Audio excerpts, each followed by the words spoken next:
بسم اللہ الرحمن الرحیم اعوذ باللہ السمیع العلیم من الشیطان الرجیم بسم اللہ الرحمن الرحیم رب یسر ولا تعسر وتمم بالخیر۔ عزیز طلبہ السلام علیکم ورحمۃ اللہ وبرکاتہ، امید ہے آپ سب خیریت سے ہوں گے۔ دروس اصول الکافی کا سلسلہ جاری ہے۔ سبق نمبر 180 میں کتاب العقل والجہل کا حصہ 145 ذکر ہونے والا ہے۔ سب سے پہلے خلاصہ جات کو دیکھ لیتے ہیں۔ گزشتہ درس میں معجزات انبیاء کے متعلق گفتگو ہوئی، مفہوم شناسی، قرآنی اور روایی شواہد اور شارحین کافی کے نظریات بیان کیے گئے، جبکہ اس درس میں امام مہدی منتظر علیہ السلام کے ظہور کے وقت عقلوں کے ارتقاء کو بیان کیا جائے گا۔ مفہوم شناسی، قرآنی اور روایی شواہد پیش کیے جائیں گے۔ متن اصول کافی کو پڑھ لیتے ہیں۔ الحسین ابن محمد عن معلّہ ابن محمد عن الوشائی عن المثنى الحناطی عن قطیبة الأعشى عن ابن ابی یعفور عن مولى لبنی شیبان عن ابی جعفر علیہ السلام قال اذا قام قائمنا وضع اللہ يده على رؤوس العباد فجمع بها عقولهم وكملت به احلامهم۔ یہاں پر اصول الکافی طبع دار الحدیث قم کی محققہ طبع میں ایک حاشیہ بھی موجود ہے کہ یدہو میں یا تو ذات باری تعالی کی طرف ضمیر راجع ہے یا امام زمانہ کی طرف، اور ہاتھ بھی کنایہ ہے رحمت و شفقت و نعمت سے، اور احلام جمع حلم ہے بمعنی عقل۔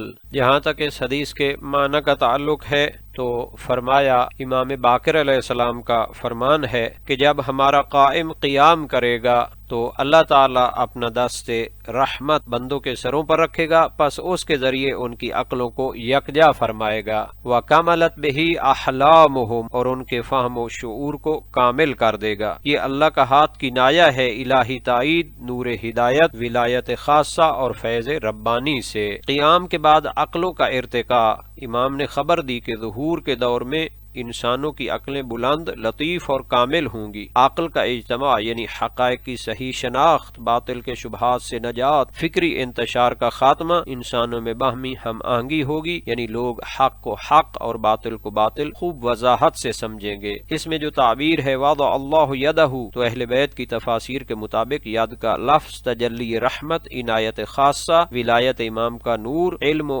حکمت کا براہ راست فیض ہے، یعنی امام کے دور میں ایسا فیض نازل ہوگا جو پہلے ادوار میں نہیں ہوا۔ فجمع بها عقولهم، مختلف لوگوں میں منتشر آراء، غلط قیاسات، فکری انحراف ختم ہو جائیں گے، عقلیں واحد حق کی طرف مجتمع ہوں گی، عقل عملی اور عقل نظری دونوں میں وحدت، صفا اور پختگی پیدا ہوگی۔ کاملت به احلامهم، حلم عربی میں صرف بردباری نہیں بلکہ عقل کی پختگی، سوچ کا سکون، فیصلوں میں وقار، باطنی حکمت کے معنی رکھتا ہے۔ گویا امام فرماتے ہیں کہ ظہور امام زمانہ کے وقت انسان جلد باز نہیں ہوں گے، احساساتی فریب میں گرفتار نہیں ہوں گے، حکیمانہ فکر رکھتے ہوں گے۔ یہاں تک اس حدیث کے متعلق علمی مسائل کا تعلق ہے تو قرآنی شواہد بھی دیکھ لیتے ہیں۔ انبیاء اور اولیاء کے دور میں عقلیں کیسے بلند ہوتی ہیں۔ ایک طولانی آیت ہے، اس میں ہے وَيَضَعُ عَنْهُمْ إِصْرَهُمْ وَالْأَغْلَالَ الَّتِي كَانَتْ عَلَيْهِمْ، سورہ اعراف 157۔ نبی اکرم صلی اللہ علیہ وآلہ وسلم کے ظہور سے فکری زنجیریں ٹوٹیں، جہالت کے پردے اٹھے، انسانوں کو بصیرت ملی۔ یہی کیفیت امام مہدی منتظر کے ظہور پر مزید شدت کے ساتھ ہوگی، یعنی جب ایک الہی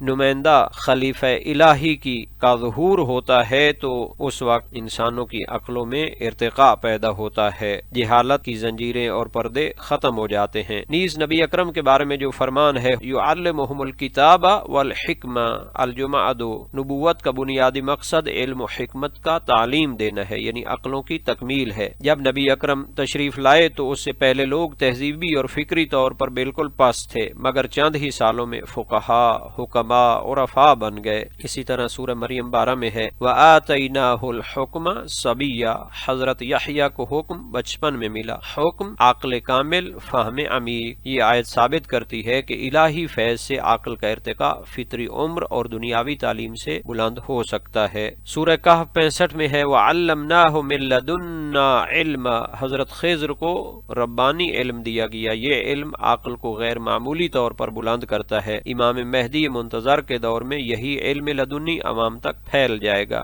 یہاں تک اس کے روایی شواہد کا تعلق ہے، رسول اکرم صلی اللہ علیہ وآلہ وسلم کی بعثت کا اثر دیکھتے ہیں۔ امام علی علیہ السلام فرماتے ہیں آپ نے انسانوں کو جہالت سے نکار کر علم کے اعلی مقام پر پہنچایا۔ اسی طرح حدیث جنود عقل کو اگر کامل طور پر سمجھا جائے تو کس طرح جب عقل کا نور امام کے ذریعے کامل ہوتا ہے اور جاہلانہ قوتیں دب جاتی ہیں تو انسان کی عقل میں ارتقاء ہوتا ہے۔ اسی طرح امام صادق علیہ السلام کا فرمان ہے العلم 27 حرفا فاذا قام قائمنا اخرج الخمس والعشرین، کہ جب امام زمانہ کا ظہور ہوگا تو 25 حصے علم کے ظاہر ہوں گے۔ یہ ظاہر ہے کہ عقلیں بے مثال حد تک بلند ہو جائیں گی۔ انبیاء کے ادوار میں بھی عقلوں کے اٹھنے کی تاریخی نمونے موجود ہیں۔ حضرت موسیٰ جب آئے تو ان سے پہلے لوگ غلامی میں فکری طور پر پست تھے۔ تورات کے نزول کے بعد فقہ، شعور اور شریعت فہمی میں ترقی ہوئی۔ اسی طرح حضرت عیسیٰ مسیح کی بعثت کے ساتھ اخلاق اور روحانیت میں غیر معمولی ادراک پیدا کیا۔ رحمت اور عفو کی تعلیم سے اجتماعی نفس بلند ہوا۔ نبی اکرم صلی اللہ علیہ وآلہ وسلم کی بعثت سے صحرا نشین اور زمانہ جاہلیت کے لوگ چند سالوں میں مفسر، فقیہ، قائد، فلسفی بن گئے۔ امیر المومنین علیہ السلام کی صحبت سے سلیمان، کمیل، بیثم، مالک جیسے رجال پیدا ہوئے۔ عقل و حکمت کا ارتقاء پیدا ہوا۔ جہاں تک اس روایت کی سند کے راویوں کا تعلق ہے تو اس کا پہلا راوی حسین بن محمد حدیث نمبر 12 میں گزر چکا ہے، ثقہ جلیل ہے۔ اس کے دوسرے راوی معلّہ بن محمد کے بارے میں جناب نجاشی نے فرمایا بصری ابو الحسن مضطرب الحدیث والمذہب کتبہ قریبۃ۔ ابن الغضائری نے بھی یعرف حدیثہ و ینکر قرار دیا ہے، یروی عن الضعفاء یجوز ان یخرج شاہدا۔ جناب سید خوئی علیہ الرحمہ نے اس کو ثقہ قرار دیا اور نجاشی کے قول میں جو اس کی حدیث کو مضطرب قرار دیا ہے تو اس کو وثاقت سے معنی نہیں سمجھا۔ مذہب میں اضطراب تو اولاً تو ثابت نہیں ہے، اگر ثابت بھی ہو تو وہ وثاقت کے منافی نہیں ہوتا۔ حدیث میں اضطراب کا معنی یہ ہے کہ یعرف و ینکر روایات کو وہ نقل کرتا ہے، جبکہ نجاشی کا قول کتبہ قریبۃ بھی اس کی وثاقت کی طرف تاکید کرتا ہے، اور اس کا ضعفاء راویوں سے روایت کرنا جس کو ابن الغضائری نے ذکر کیا ہے تو اگر ثابت بھی ہو تو یہ خود اس کی وثاقت میں مشکل نہیں ہوگا۔ یہاں پر جناب غیث شبر کی عبارت کو دیکھ لیتے ہیں، فرماتے ہیں کہ نجاشی نے جو اس کی اضطراب حدیث کی خبر دی ہے جناب مجلسی اس کا انکار کرتے ہیں۔ یہاں تک جناب نجاشی کے قول کتبہ قریبہ کا تعلق ہے تو اس سے وثاقت ثابت نہیں ہوتی۔ ظاہر ہے کہ جناب سید خوئی علیہ الرحمہ نے تفسیر قمی کی توثیق عام پر اعتماد کرتے ہوئے اس کی توثیق کی ہے اور پھر اس کے متعلق اعتراضات کا جواب دیا ہے۔ ہمارے نزدیک معلّہ بن محمد کی وثاقت کو ثابت کرنے کے لیے کوئی معتبر دلیل نہیں ہے، بلکہ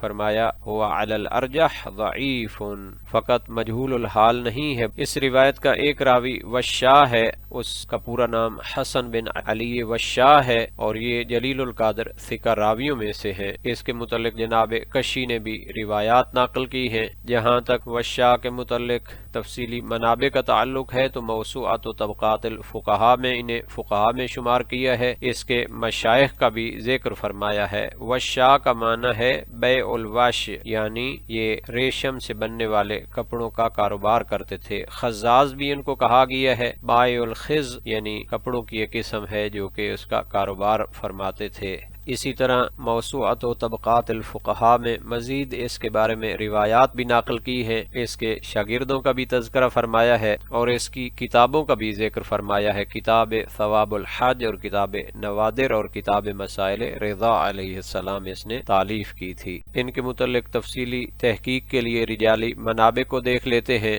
اس روایت کی سند میں ایک راوی مثنی حنات ہیں جن کا پورا نام مثنی بن ولید طحان کوفی ہے، اور جناب کشی نے اس کو اپنے استاد کے واسطہ سے اور انہوں نے علی بن حسن ابن فضال سے نقل کیا ہے۔ کلہم حناتون کوفیون لا بأس بہ، کہ یہ ثقات ہیں۔ اسی طرح قتیبہ اعشی کا پورا نام قتیبہ بن محمد ہے اور یہ ثقہ ہیں۔ جناب نجاشی نے فرمایا المؤدب ابو محمد المقری مولا الازد ثقۃ عین روا عن ابی عبداللہ علیہ السلام۔ جناب شیخ مفید نے اپنے رسالہ ہلالیہ میں اسے فقہائے اعلام رؤساء ماخوذ منہم الحلال والحرام الذین لا مطعن فیہم ولا طریق لذم واحد منہم قرار دیا ہے، یعنی نہایت ہی جلیل القدر ثقہ فقہا میں سے ہیں۔ موسوعۃ و طبقات الفقہا میں مثنی بن ولید کو فقہا میں شمار کیا گیا ہے اور اس کے مشائخ اور شاگردوں کا بھی تفصیل کے ساتھ ذکر کیا گیا ہے۔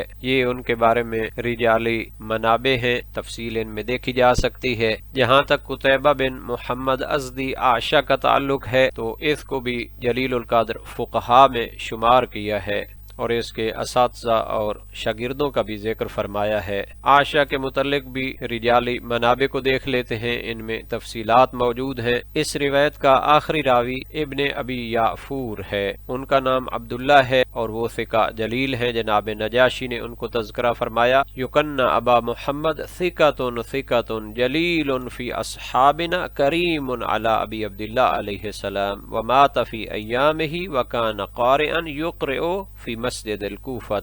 اسی طرح کشی نے اس کی جلالت کے بارے میں، عظمت کے بارے میں روایات کو ذکر کیا ہے۔ یہ بھی جناب ابن ابی یعفور کے بارے میں رجال ابو عمرو کشی سے ایک طولانی روایت ہے جس میں ان کی مدح بلیغ بیان ہوئی ہے۔ جناب شیخ مفید نے بھی انہیں رسالہ ہلالیہ میں فقہائے اعلام رؤساء ماخوذ منہم الحلال والحرام والفتیہ والاحکام میں سے قرار دیا ہے، جن کے بارے میں کوئی طعن نہیں ہے۔ جناب کشی نے بھی بیان فرمایا کہ ابن ابی یعفور امام صادق علیہ السلام کی حیات میں طاعون والے سال فوت ہوئے تھے۔